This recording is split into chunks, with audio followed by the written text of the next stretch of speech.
The first hint of contrast appears long before the temperature drops to its lowest point. It emerges in the quiet pre-dawn hours of a Canadian winter, when entire neighborhoods move with an almost ritualistic calm that Americans often find astonishing. Streets that would be deserted in other countries come alive with the muted scrape of metal across ice. Garage doors lift, and households step out into air so sharp it seems to crystallize every sound. What surprises many Americans is not the cold itself, but the ordinary, almost serene way Canadians engage with it as if the season were not an inconvenience, but a companion woven into the rhythm of life. The sight of bundled figures working methodically in -20 feels less like a struggle and more like a shared cultural choreography. The first impression Americans often report is a kind of collective acceptance, a nonchalant attitude toward a climate that, elsewhere, would be treated as an emergency.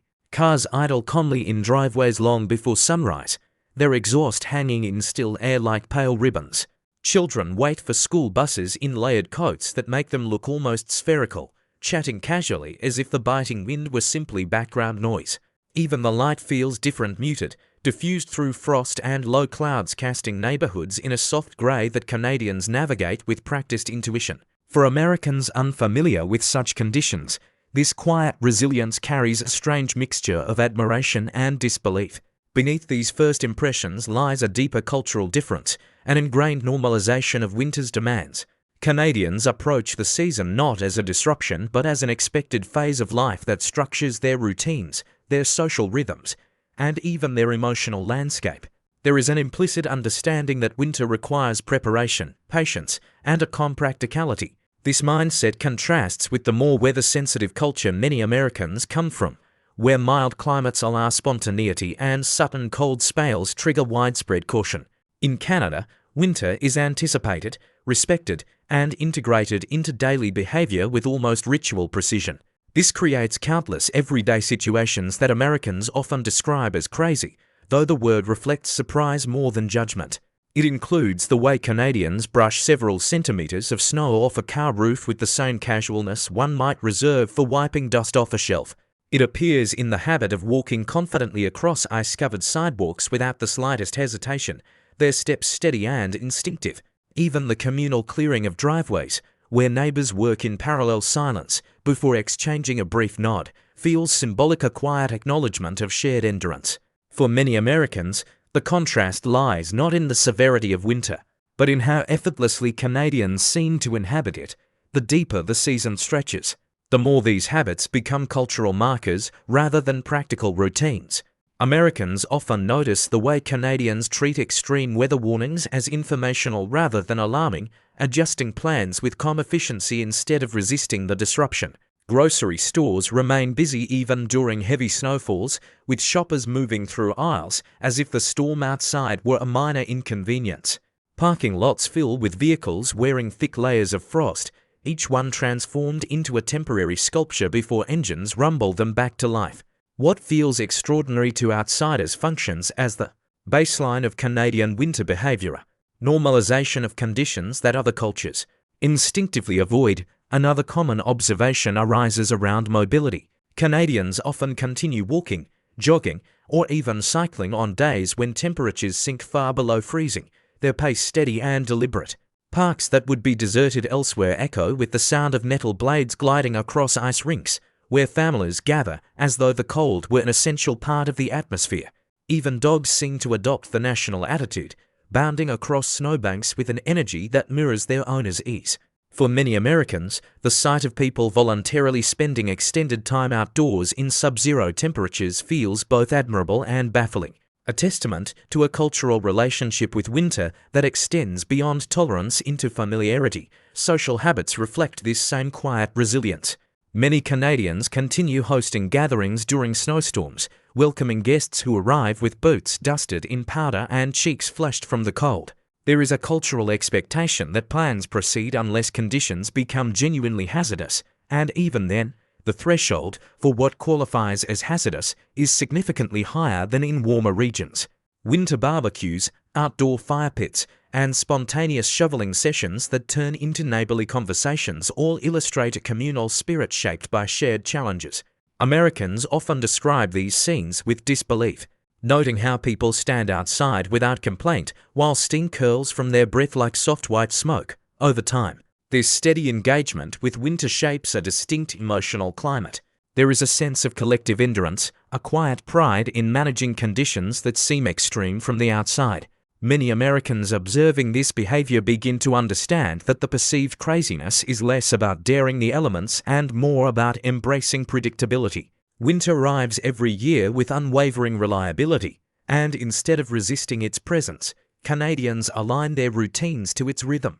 This adaptation creates a lifestyle that feels both rugged and poetic, one where the cold binds communities together in ways that mild climates rarely require. As the season deepens, Americans often find themselves reflecting not only on the habits they witness, but on the mindset behind them. The Canadian winter, challenging as it is, becomes a kind of cultural forge shaping patience, cooperation, and emotional steadiness through daily repetition. In this environment, resilience isn't dramatic. It's ordinary, and this ordinariness, perhaps more than the temperature itself, is what feels most surprising to those who come from places where winter is a brief interruption rather than a defining force. As the long winter months settle into their quiet rhythm, the cultural contrast becomes even more pronounced. Americans observing Canadian life often notice how the season not only dictates habits but subtly reshapes social expectations. Commuters leave home earlier without complaint, allowing extra minutes to clear windshields encased in ice. Parents zip children into snowsuits thick enough to muffle their voices, lifting them like bundled parcels into the cold morning air. These acts, repeated day after day, become an unspoken acknowledgement of winter's authority and acceptance that comfort is something earned rather than assumed. What Americans call crazy often reflects a deeper cultural patience, a belief that endurance is simply part of daily routine. This mindset influences emotional responses as well. Many Americans remark on the calm that defines Canadian behavior during winter disruptions. Delayed buses, snow-clogged roads, and sudden temperature drops rarely elicit frustration. Instead, there is a steady, measured adjustment, as though the entire country takes a collective breath before continuing forward. Over time, this patience reveals a cultural relationship with nature that differs from fast-paced, convenience-driven regions. Winter acts as a moderator, slowing movement, thickening silence, and encouraging a kind of contemplative resilience that Americans find both unfamiliar and strangely grounding. Anecdotal observations reinforce this impression. There are scenes of driveways illuminated by the amber glow of porch lights as households shovel snow side by side in early evening calm. There are parking lots where drivers dig out their cars with a practiced sequence of motions, knowing precisely where ice tends to cling and how to coax frozen doors open. There are suburban streets where residents build small snow forts for children, only to return later and reinforce the walls after another snowfall. None of these moments feel extraordinary to Canadians, yet they appear almost cinematic through the eyes of outsiders, symbols of a society that has woven winter into its sense of normality. This integration has a subtle transformative effect on those who witness it. Many Americans begin to understand how winter shapes Canadian identity not through hardship, but through cooperation. The season fosters a quiet interdependence, encouraging neighbors to look out for one another, to lend a shovel, to check in after storms. The cold becomes a shared landscape that softens social distance, creating small but meaningful connections forged in the steady crunch of snow underfoot. Observers often describe how this way of life alters their own perspective, revealing a form of resilience defined not by stoicism, but by gentle endurance. By the time winter releases its grip, the cultural insight becomes clear. What once seemed crazy appears instead as a profound testament to adaptation, the way a society molds itself around the climate it inhabits. Canadians respond to winter with calm collaboration, quiet strength, and an almost meditative acceptance of nature's demands. For many Americans, this realization lingers long after the snow melts, offering a reflective reminder that culture is often shaped not by choice, but by the landscapes that cradle it. Make sure to subscribe, and the next videos will be more interesting.